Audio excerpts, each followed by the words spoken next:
Hi everyone. Welcome to our weekly seminars. Today we have Dr. Alida Sandison, who has been based in the psychology department at the Nelson Mandela University for about 20 years now. So she works as a lecturer and as the manager of UCLIN, which is the University Psychology Clinic on the South Campus.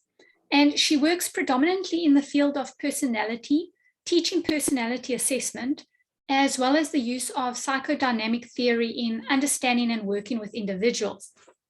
So today she's going to be speaking to us about humor and laughter as defense mechanisms. So she argues that colloquial understanding of humor in general is that it is good for us, and there is much research that supports this understanding of humor as relieving stress and being good for our health.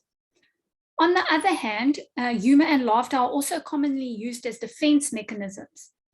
And these are psychological strategies, sometimes maladaptive, that we use to try to cope with stressful situations.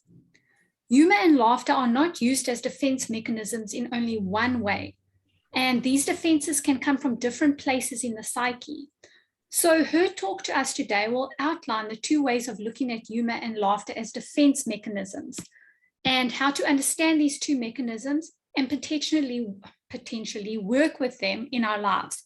So I'm going to hand over to you, Alida. Looking very forward to this presentation. Thank you so much. Oh, good. Thank you. Thank you for that, Jenny. Appreciate the intro. Okay, so let me just share my screen so that we're all looking at the same page. Just a sec. Screen share, here we go. Okay, I hope that is clear to everybody. You see okay? Yes, okay. Yes, perfect. All right, so yes, I'm quite interested in defense mechanisms, and I think that is a good place to start, to have an understanding of really what a defense mechanism is. They are things that the mind uses to protect us from painful feelings and anxious feelings. And they help us to cope with the reality that we may find ourselves in. Now, a lot of the defense mechanisms have entered into general language. So people would talk about something like repression or aggression. But these are actually formalized defense mechanisms. And I think maybe a place to start would be to give you an example. So the example that I often use with my class is if you have a lady who goes to a party with her husband, and her husband is engaging with, flirting with other people. And when she sees that, her initial experience might be that is painful. And then the mind will cover up that painful feeling with anxiety. And the defense mechanism kicks in to get rid of the anxiety that she feels. So she uses maybe a rationalization and says, oh, he's just a friendly guy. He's just having fun. It doesn't mean anything. So what she's doing is she is confronted with a painful reality, and quite unconsciously, the defense mechanism kicks in and just slightly distorts her reality to something that she finds a little bit more manageable to cope with. So she still is not going to maybe be completely okay with him being such a flirty, friendly guy, but it's a little bit easier for her to manage that situation when she says, oh, he's just being playful, it's not serious, than it is to sit with her painful feelings.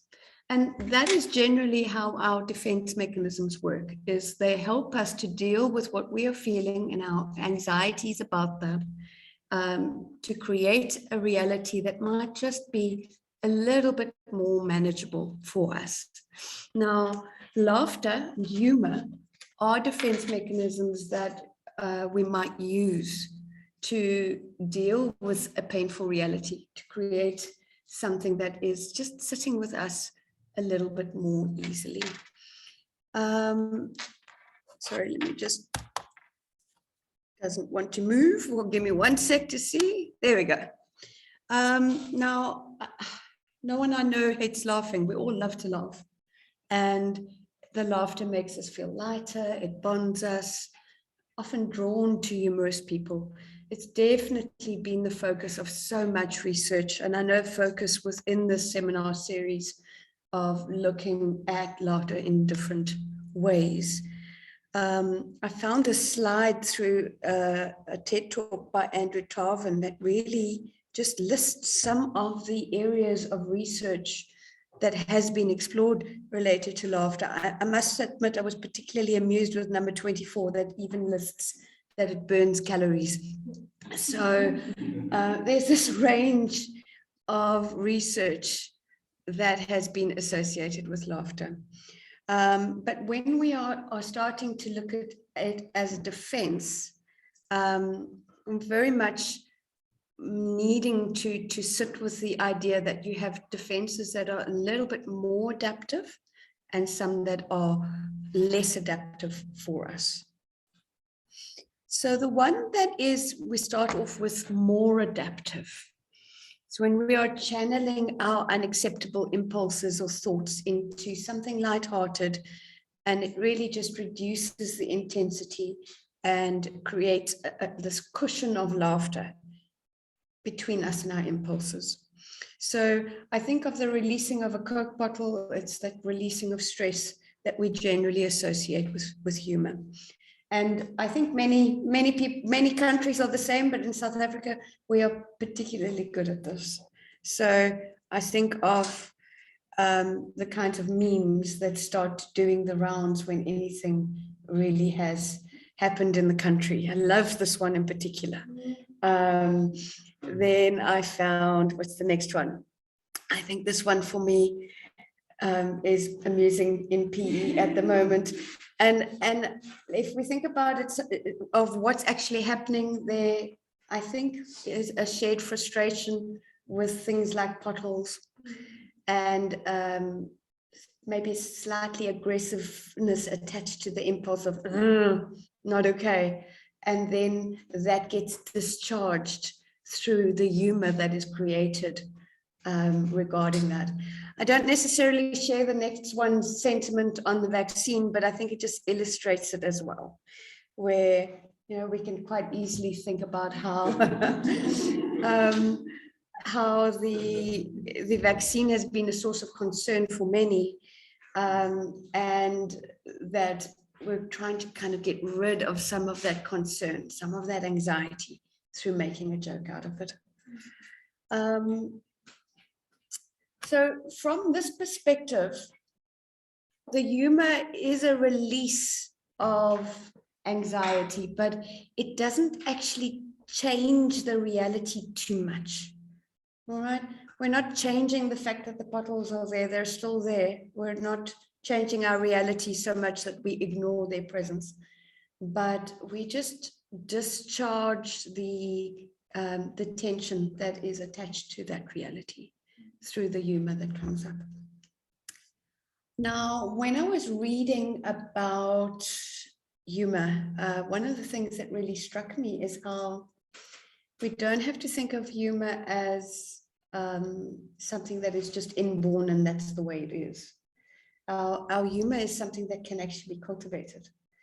And I think that sometimes when we are born into families where humor is being modeled, then it might come more naturally to an individual to discharge some of their anxieties through humor, because that's what the family tends to do. However, the ability to do this can be intentionally cultivated.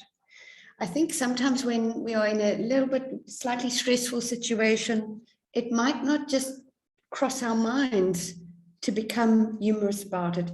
And there's something about almost setting your intention to find humor more, to allow it to come to your mind more. You can consciously cultivate your capacity to use humor.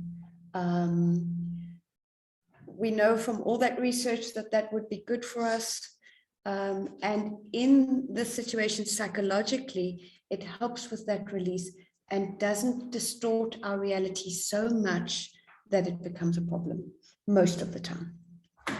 However, when does it move to more maladaptive? Well, okay, I think that it moves to becoming more maladaptive when it is aligned with what I would call also a galloping defense.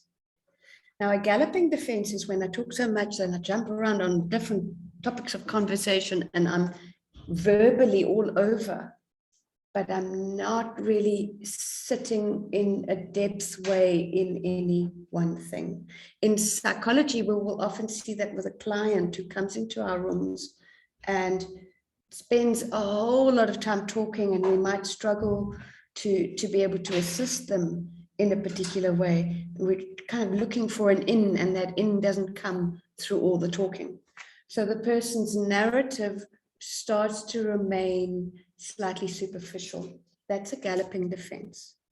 Now, when we join that with humor, humor can be used the same way, where the person may genuinely be funny, but everything remains lighthearted, everything is turned into a joke, and we never are actually acknowledging the painful feelings that are lying underneath. In that way, we can't actually deal with them. We can't process them because the interaction remains superficial. The other thing that we need to be worried about in terms of the psychology of that situation is gallows humor. Now, for those who aren't aware of that term, gallows humor is the kind of humor where you almost, you flinch a little bit, like you want to laugh, but it feels like we are laughing at someone. You know, when they're making a joke and they say, but you know what I'm like. And when we laugh, we are confirming that, yes, that is what you are like.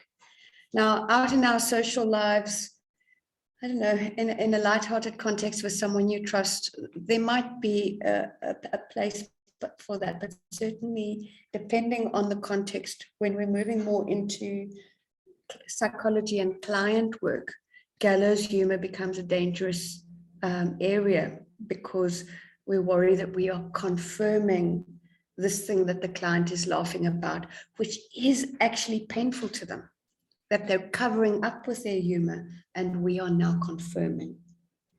So humor, certainly in therapy, can be seen as a good thing and as adaptive for the client, as long as we aren't confirming the gallows humor that might actually just not be dealing with the real emotion underneath.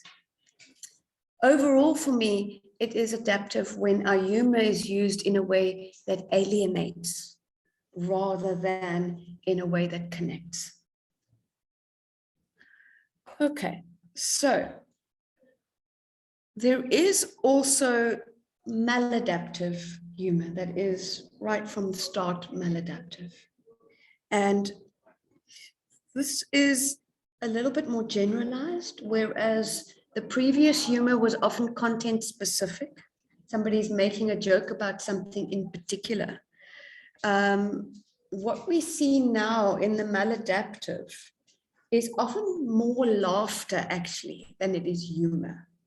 So when we have somebody who is not responding to anything obvious, but is laughing, and it sometimes has a nervous quality to it, where there's just this laughter that they carry with them into the room.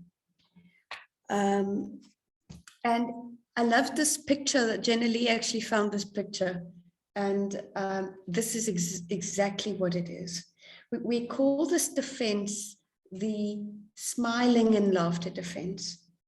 And we see it with people when they're talking about something that is actually painful, but their smile goes up and they laugh, right?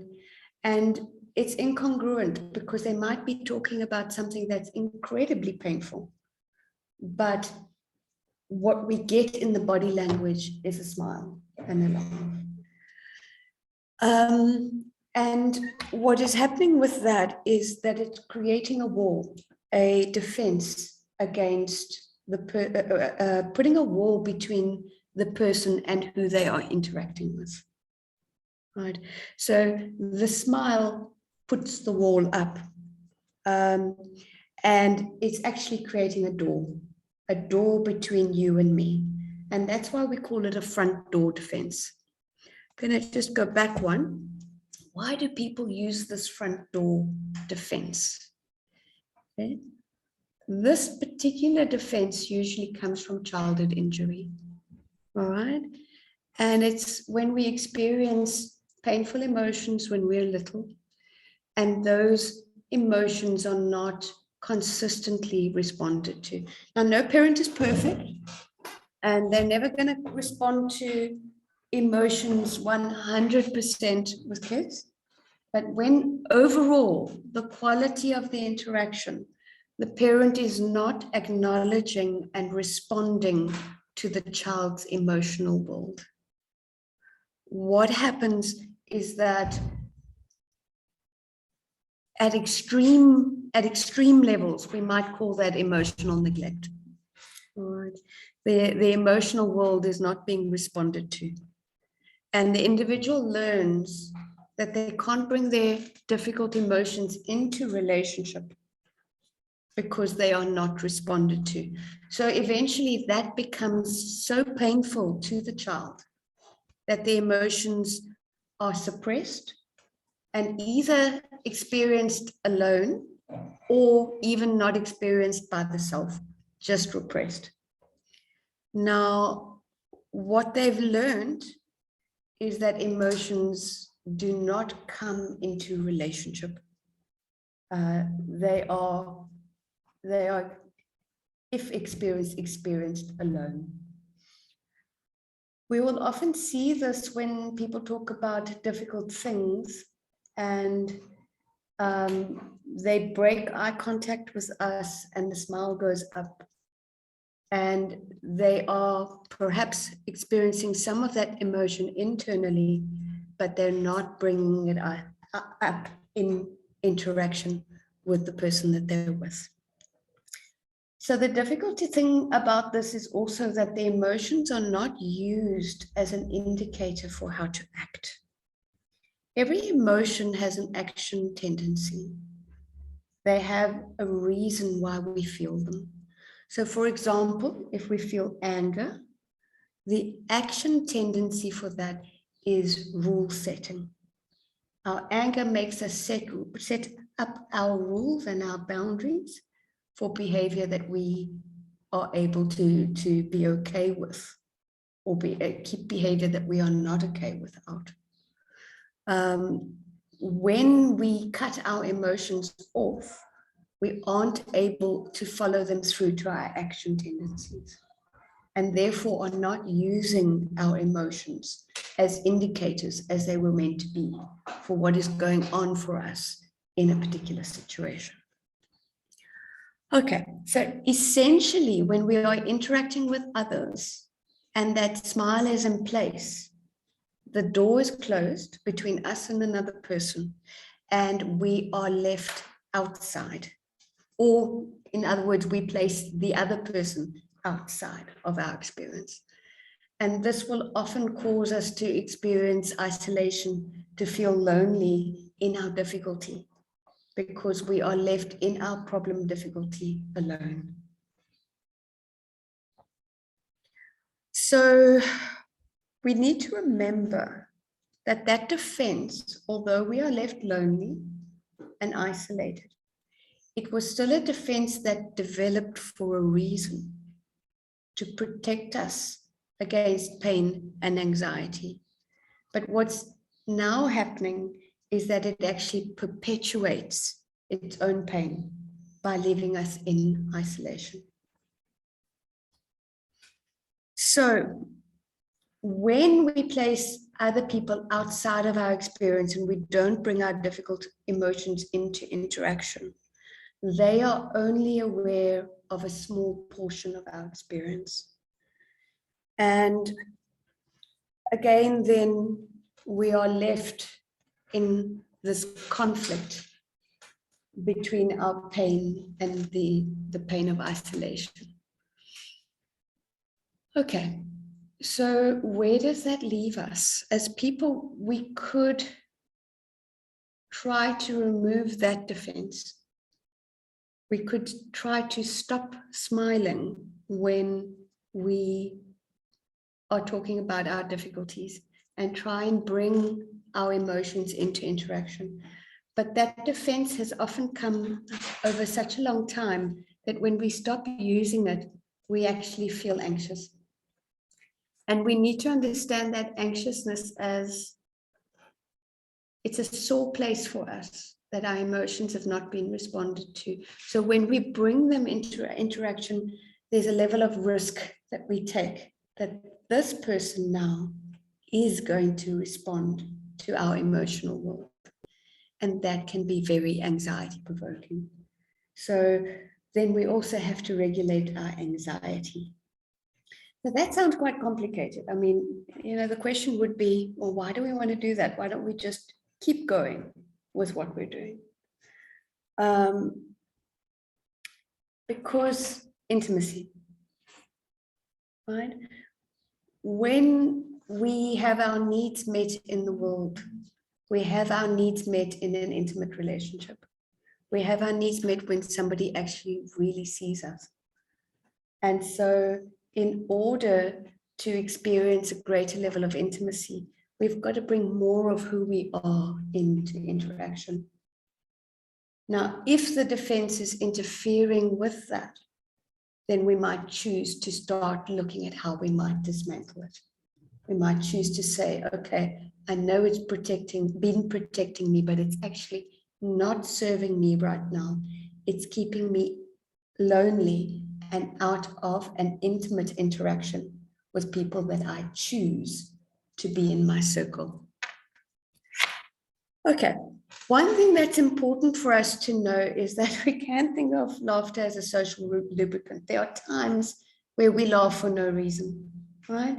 You're interacting with a friend, maybe you're cooking, and there's just this mutual laughter, not because your friend has, they might say something and you kind of just smile and giggle away. It is something that we use to show people that we are with them, that we're on their side. So not all generalized laughter is necessarily bad. However, we do need to look at what it's being used for. Is it appropriate? I'm spending time with this person and they're making a comment and I'm smiling and laughing in response. But if it's being used to enhance intimacy, that is more positive. If it's being used to block as a front door defense, then it has negatives for us in terms of keeping that intimacy reduced because we're not bringing as much of who we are into the interaction. All right, guys, so that actually went a bit quicker than I had anticipated. That's really what I wanted to say. And if we summarize that overall, we have this adaptive sound of laughter that is working more as a release of tension, that is often content specific, although it can go towards a maladaptive level if it starts to reduce intimacy on a consistent basis and interfere.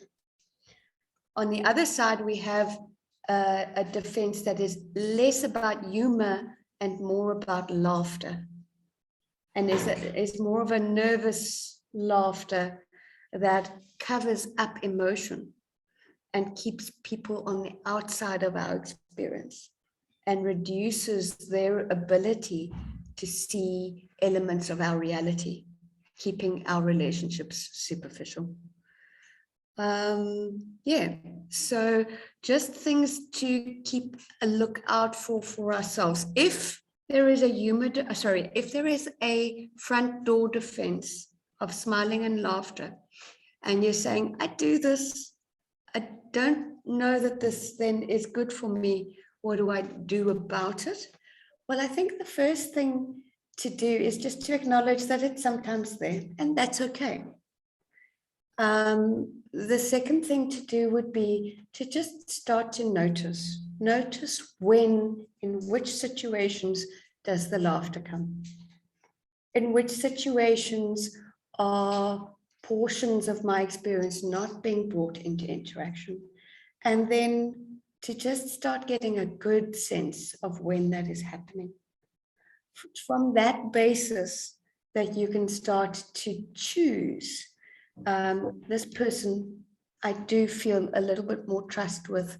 I can bring some of this into the relationship and start to work with that. It would also involve having to manage a little bit of anxiety if it makes you feel anxious. But you then are in a position of choice rather than it just playing out unconsciously. Yeah. Okay, so I'm gonna stop sharing now. That's really where I am in terms of what I wanted to talk about. I wonder if I can open up the floor for questions. Yep, wonderful. Thanks, Alida. That was, yeah, I think we can kind of all identify with all of those moments. I mean, you kind of think, oh yes, I've done that. Oh, that's me. and yeah, so yes, it would be very nice to have a nice chat session. So I think if people either post your questions or comments as we've started doing in the chat session, maybe Alida can go through them sort of one by one, or if you want to just put up your hand as well, we can manage it that way. But yes, thank you. I mean, I've got lots of questions, so Okay, good. Yeah, maybe we'll kind of Jenna and I will stand back and allow other people to chat to you, because we get lots of chances to talk to you. But potentially maybe just Jenna's first question, because I'm very curious to yeah, I also have that question, same question as Jenna actually, about how do we cultivate humor? Jenna, do you want to chat to your question? Do you want to actually just, there you go. Yeah, thanks, Andrea. Thanks very much, Alida. Very, very interesting. Yeah, so Freud said that a good sense of humor is one of the highest psychical achievements a person can have, because it helps them to cope with so many horrible, terrible, difficult emotions. So I want to know from you, how do you cultivate a sense of humor? Because you mentioned that it's often modeled behavior. Like if you come from a family that has a good sense of humor, you model that behavior. But what about people? Like I come from a very strict family. Like we never watched comedy, yet here I am studying comedy, and I'd like to think I have a good sense of humor. And I've only developed it from studying comedy. I didn't have it before. So I just want to know, for the everyday person, how do you cultivate the sense of humor to help you cope with things? So to use it in an adaptive way, not a maladaptive way, but like a positive way. Okay. So I do think that one of the first things is, when we use it adaptively, we might put something out there, but not when it becomes maladaptive, we're going on and on and on. So it's you don't have to be humorous all the time to be using it. You're just wanting to be able to access, a comment or a story as a bit of a release, and that would be the start. So I think firstly is just having intention. And I know that sounds very esoteric, but I find that I can relate to this is that I'm in a difficult situation, and my defense mechanism is to have a good moan. And I'm good with that. I moan well, but it just doesn't strike me to turn that moan into something that could potentially be funny. So I think that very much it's actually trying to cultivate a position in life where you are willing, you're setting your intention to look for the funny, to look for the humorous in something. I actually did, because I was interested in this, go and have a look at what's on Dr. Google about cultivating humor. And they talk about how people respond to emotional aspects rather than just the factual parts of a story. They talk about how you don't want to lead with the punchline, that you want the punchline to come at the end. So there are actually things you can go and read and practice and engage with that talk about how to position things so that they are a little bit more lighthearted and a little bit more engaging in terms of what the audience is. One of the big things they all talk about is that humor usually has a twist where you think the story is going is not where it's going to end. So I think that if you really want to cultivate it, it's understanding how, you know, how stories are presented usually to be funny. And then it's about practice. People who are funny, and they didn't necessarily start off that way, but they consciously engage it and try to put stories out there constantly that practice being funny. So for me, it's the combination of your intention and your practice at it to get better. Yeah, sorry, long explanation for that, but yeah, that's my thinking. Thank you so much. I got kicked out. Something happened with my internet, so I know. the whole explanation, but I'm sure it was brilliant. But Alida, I have one more question, and then I won't ask any more. Okay, so to cultivate the sense of humor, what would you say with woke culture and the kind of comedy that's being produced at the moment, and the kind of humor, whether it in any kind of media, whether it be memes or books or TV or movies, with woke culture, how do you think things are going to work out with developing a sense of humor within this climate of woke culture? Oh, I don't know that woke culture is a culture that really creates the stage for experimentation. I think that certainly my reaction is to become slightly anxious that I might say something that could offend. And I think that others experience a little bit of anxiety in that area too.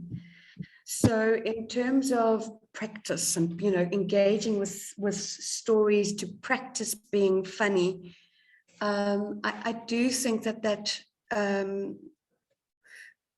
when we're doing it on a stage where we have to be, where we could hurt or injure, it can shut us down.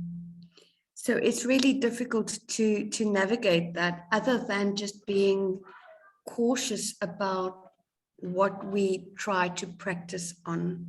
You know, there are certain topics that I probably wouldn't be practicing my humor in. And then quickly, just to jump in there, those are exactly the areas in which humor is so funny. Yeah, exactly. Yes, that's the irony. That's the irony. Problem that if your humor is curtailed in some way, if you have to be careful about what you're saying, you lose your funniness. You can't be funny. Yes, I agree. And there, that one feels a little bit stuck here. It's like, okay, well, how do I navigate that? Limitations. I think it's gotten to the stage where you can nowadays only joke about something you can directly relate to. So, for example, if I'm Jewish, I can perhaps make jokes about Jewish people. Or if I'm, I don't know, let's say homosexual. Only homosexuals can make jokes about homosexuality. So it's just all about how you identify, I suppose, these days. Thanks very much for answering my question, Alida. Sure. Okay, could we ask Gary maybe to speak to his question? Great, thanks Andrea, and thanks Alida. Hi Gary, hi. How's it? So I've facilitated for a larger part of my life, and humor is a very useful sort of breaking the ice tool in tough negotiations and things like that. And I was wondering, just in relation to your presentation, where you talk about it being a front door defense, whether it's also not a signaling mechanism to say to the person, I want to connect with you, and I'm giving you a hint that this area is sensitive for me, but I'm using humor to do that rather than swearing at you or physically confronting you. No, Gary, I think that the humor itself is not the front door defense, but the nervous laughter is.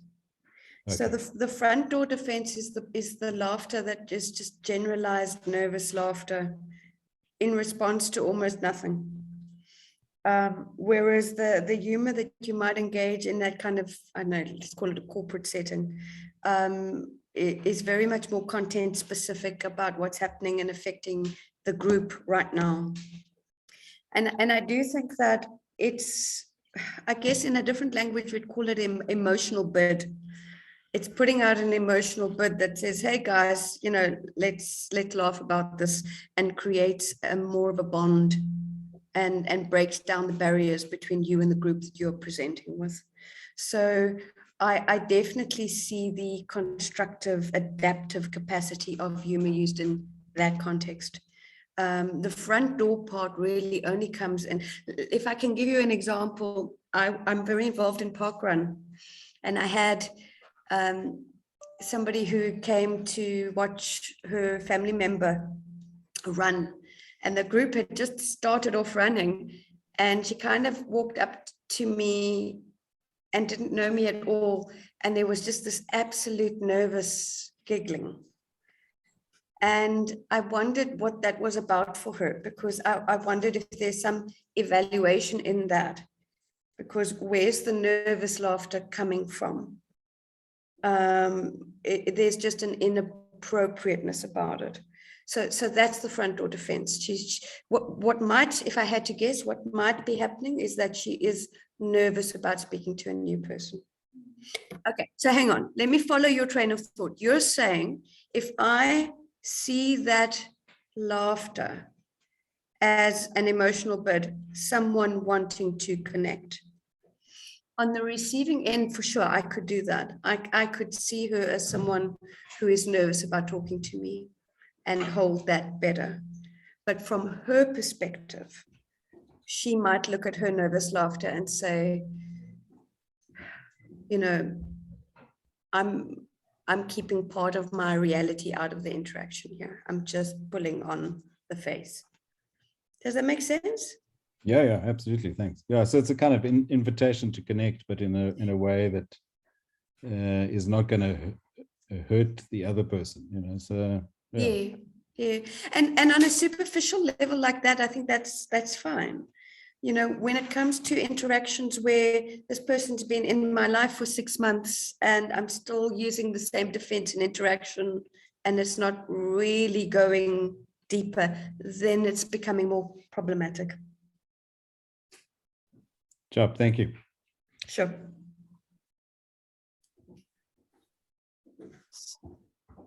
Sorry, me, there we go. Hey, always these sound things. So a quick question I also want to ask you about, and it relates to your your example of the potholes. Yes. So, yeah. So you kind of you have this kind of these memes and things that are going around, and there are things that are not okay about the world in which we are living, and we send like a pothole joke, and it's funny to all of us, and we laugh about it because it's a clever joke, and we discharge a bit of tension because of that, and then we don't act to do anything about the potholes. Okay, so that's a really valid point, because all our defense mechanisms do not allow us then to resolve our reality. You know, it discharges a little bit of the anger that we feel that the roads are in the state that they are. But if we were to rather just say, it's not okay, let me, gather enough people and create some kind of petition about it. That might be an example of taking that aggression and channeling it more constructively in terms of actually doing something about it. So although humor is seen as adaptive, it's still just keeping us in the same reality. It's not actually addressing the difficulty that we experience.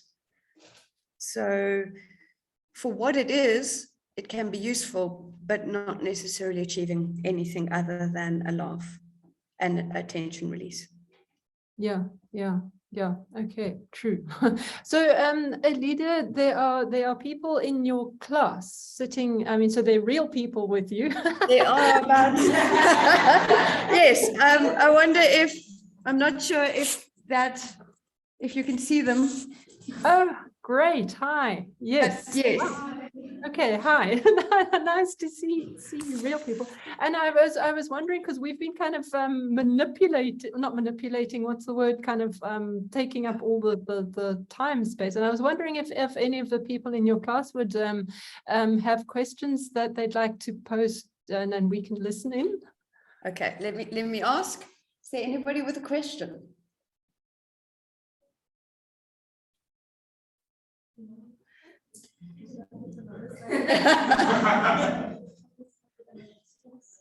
Okay, it seems not, Andrea. I think they're okay. Unless Roxy, are you?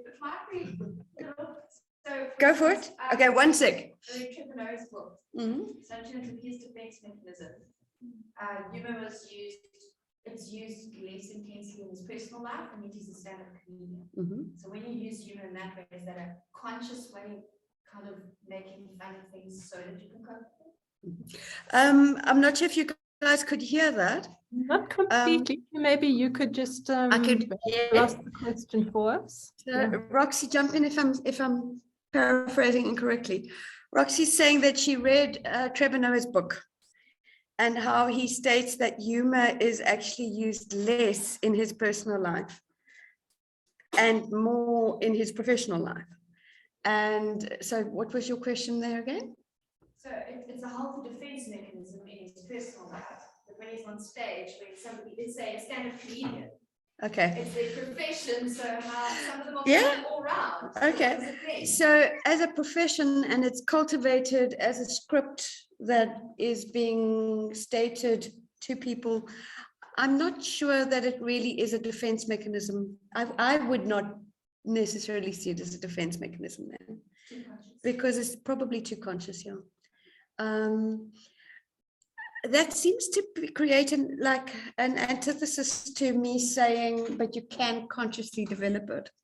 But I think that when we consciously develop it, it still becomes something that is in our positioning, that we start to just look for humor. Whereas in a stand-up comedian, they actually really do write a script of their story. So, and they practice how that line must be delivered. So it really becomes more like a play than it is humor used in this kind of adaptive defensive manner. Yeah. I think in terms of personality, they're more inclined to see the funny side. They would be more inclined to it, I think. And I would be very surprised if he didn't use the defense. I'm pretty sure you'd see it quite naturally coming out into his life personally. But when it's on that professional stage, it's definitely not defense mechanism anymore in my head. No. So is defense, sorry to interrupt, but defense mechanisms then always are unconscious? I think that they kind of naturally bubble up within a situation where there is some kind of conflict for us. So as much as we can intentionally try to affect our tendency to use humor, when we'd only really know when we're in a conflict situation which defense mechanism we go to. So that's the way I think about it. I don't know if anybody else here would have a different understanding, but it's almost like within our personal pattern, we have a particular positioning towards life. And the more I practice it, the more I affect my positioning to that. So I would want it to be so that I unconsciously go there more in a conflict situation. And I don't just consciously choose. Does that make sense? Mm. Mm. Because I do think that the idea is that you want to learn it in terms of looking at life with particular lenses. Okay, yes. Jenna has a hand. Is that a Yes, yes. As you're speaking, I just got another question in my mind. Alida, you speak about practicing. Okay, so now what just came to mind is like some of our comedians who practice comedy and practice humor on a daily basis, like really suffer from mental disorders, like depression. Like I'm just thinking of like Jim Carrey, Robin Williams also suffered. So yeah, I just wonder what your take on that would be then. That's interesting. Hey, there's a lot of research that goes into the link between depression and creativity. And I've wondered if it's the creativity link rather than the humor link, you know, because they've got to really creatively look at life and construct a way of looking at life that, I don't know, for me, it's more about that creative, unusual take that they generate. And I've also read somewhere that one of the comedians was saying that when he medicated his depression, he was less funny. And I don't know, there's some kind of link there between their access to creativity and the experience of those deeper, darker emotions. And I'm not too sure more what that link is. Other than they lose their access to that creativity. It's a very important area that needs a lot more thinking, I think. It relates back to your idea of gallows humor. And it's that gallows humor that is so funny, and that comes from a space of darkness. Yes, so it that's does. very interesting. I don't want to go on too much about that. We can maybe come back to that, because I see, and I don't have a name here, I just have a hand up there. It's a Galaxy A23. I hope you're not a computer, but if you can just maybe just chat to your question. Is it one of you guys? Yes. Oh, hang on, it's one of my students. One sec. Hi, Galaxy. You ask me and then I'll repeat it. My question is, I don't know whether it has been discussed, but it's in terms of culture and laughter and humor. Like in some cultures, like the Xhosa culture, I'm not sure about the other cultures, there are instances where people are told that, okay, when you use humor, like you like to laugh, like all the time, and this is, you take after your father or your mother or something like that. So I wanted to find out how much of it would you say humor, like in such instances, would you say it's used as a defense mechanism, or maybe is something that has to be, like, that might be genetic in a way? Okay. So Sipakazi, I'm gonna paraphrase and tell me if I'm repeating it accurately. She's saying that there's a cultural aspect to humor. Yes. And how in certain families, there's almost like a family script that emerges of, oh, you're funny like your father is. Is that right? And the question is it still a defense mechanism then, when it feels like it's been kind of primed early on to this is what you, the messages of this is what you are like. I think culture for me in that context is almost like a family culture or a family narrative. And I also think it is, there's a lot of modeling in that. You know, a parent can model a particular defense mechanism. They can model sublimation, where they are working so much and putting all their, you know, energy into work and then you have a kind of a generational carrying over of that defense. So I do think that that's possible in families, but for me, it's less, I'm talking off the top of my head, but for me personally, I think of it less culturally and more about kind of the family scripts that are playing out within the family.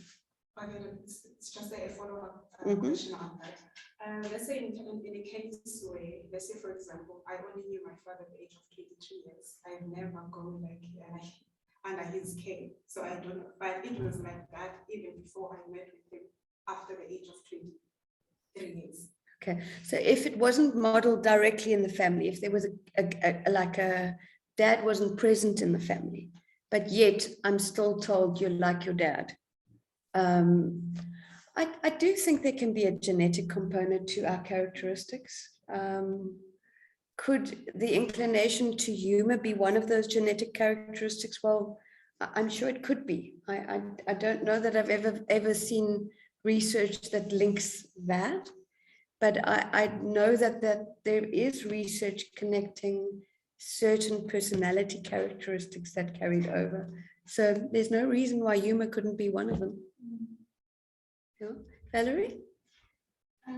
Just the thought I had in terms of what Psychology was saying, could it be an aspect of projective identification in a way?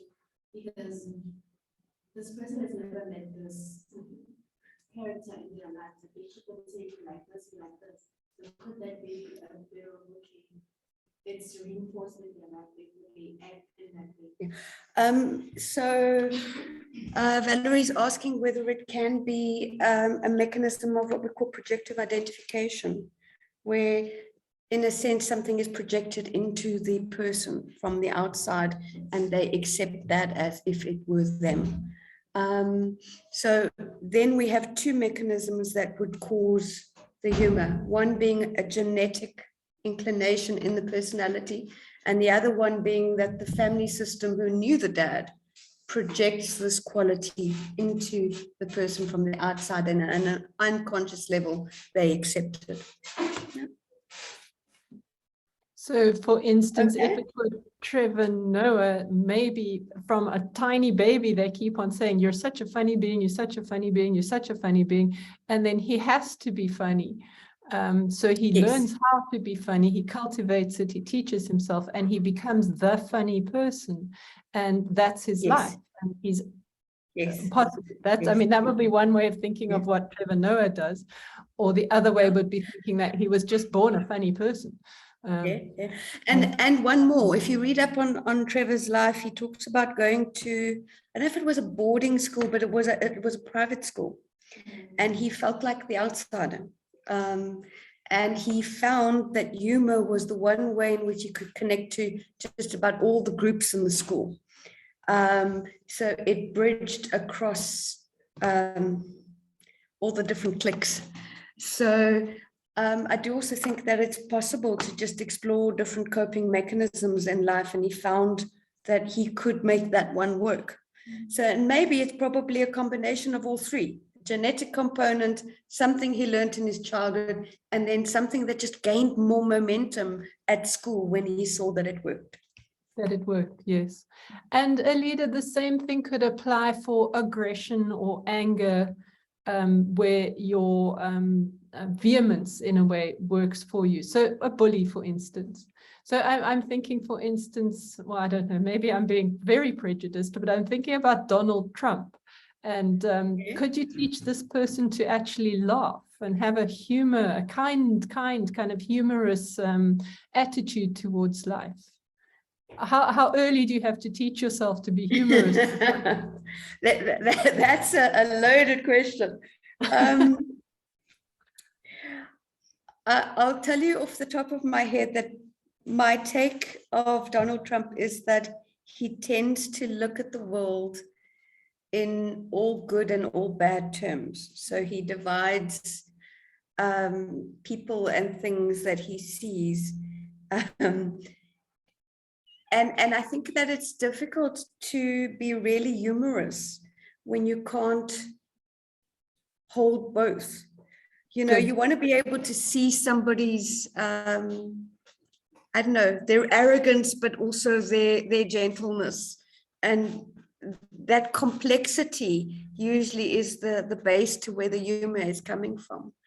But there is, when we split the world into good and bad too much, when there's a extremeness to it, that itself becomes slightly irrational. And I don't know, it just feels to me like you'd lose the capacity to, they lose depth in that. Yes. Yes. Yes. I think that you could teach somebody how to position their stories to gain a laugh, but you still need to have a decent level of reality contact to be able to look at the range of life and not just how you want to see it. Does that make sense? Completely. Thank you. Yeah. It's actually an excellent answer. Also, I think it's an excellent answer because it relates to something that I've keep on thinking, is that complexity thinking is a precondition for humor. That you cannot be humorous unless you can hold complexity. So that potentially, if we want to be cultivating humor, one of the things we need to be teaching at school is this capacity for holding complexity, emotionally as well as intellectually. So I'm very much on the same page as you as far as that goes. I was chatting to a colleague who has worked in one of the hospitals, and she found that when people were really not well mentally, they weren't very humorous, and she felt like sometimes she'd know they were getting better when they were starting to access the humor again. And I wonder if that also relates to what you're saying, where when I'm not well, it's difficult to hold complexity because my mind goes to that difficulty. Yes. It's like I have a single track. Yes, absolutely. Yes. I completely empathize with that, having had flu for nearly over 2 weeks, and the humor just disappeared. If you're not feeling able to cope with the world, humor is the first thing that goes. That goes, yes. We are out of time. Just when our conversation is starting to hot up. So I do want to say thank you very much. It was fascinating. Again, we could talk all afternoon. And there's some very exciting and interesting kind of points that have come out of this talk. I think lots that we can engage with. So thank you so much and thanks all all your class people for joining us. It was nice to know there are real people in the world. Thanks, guys. Appreciate it. Thanks very much. Thanks, Alida. Thank you. All right. Bye-bye.